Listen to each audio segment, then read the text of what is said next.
Men don't like asking questions. We don't like saying, "I don't know what to do here, can you help me?" There are two phrases in there that we especially don't like, saying, "I don't know," and "can you help me?"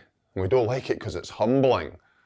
And we don't like saying thank you to someone who does help us. We'd rather, in a strange way, go on making mistakes than ask somebody to come and help us stop making mistakes. We'd rather be in error than ask for advice. But we need to ask questions. We need to ask questions if we are to become true and godly Christian men. So where do we start? Well, we start with God. We ask God all our questions. We come into His presence in prayer. We come into His presence with His word and we ask Him questions. We ask Him, what do you want me to do? Who do you want me to be? Who do you want me to marry? What job will I do? How do I handle this situation? How do I manage this conflict? How can I help this person? What does this verse mean? What does this chapter mean? What does your providence mean? Start by asking God questions. Respectfully, humbly, of course, but go expectantly.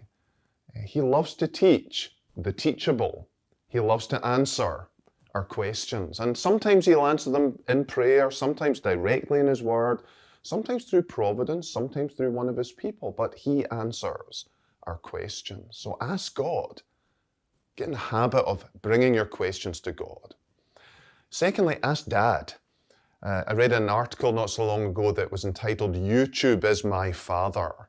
And it was basically saying, guys, we don't need our dads anymore. We just go to YouTube. We need help with the car. We need help with the plumbing. We no longer need to talk to our dads. Well, that's the world's way of doing things. God's way, generally speaking, is He's given us fathers. Ask Him. And the result is you not only get answers, you get a better relationship as well.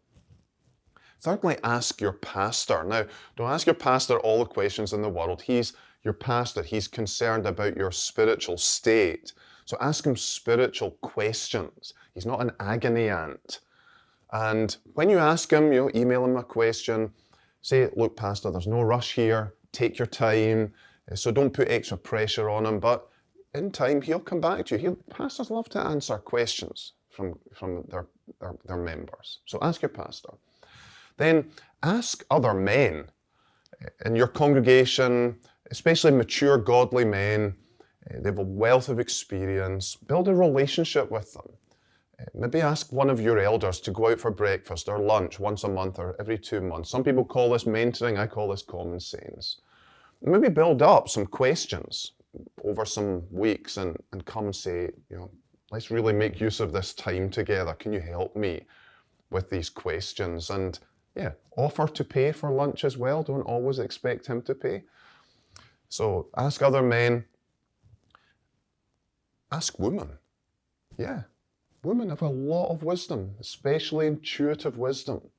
They see things more clearly than many men do. And especially ask the older, more mature women in your life and in your congregation.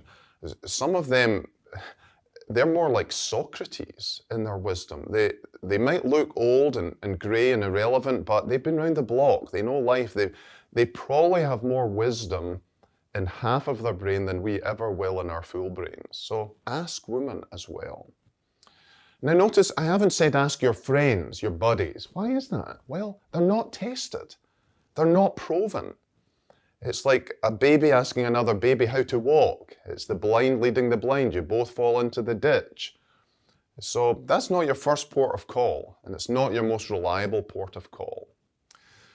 And when you get answers from people that contradict what you want or what you thought, I would give that answer special attention. Don't just reject it. Give it especially careful consideration that it actually might be right.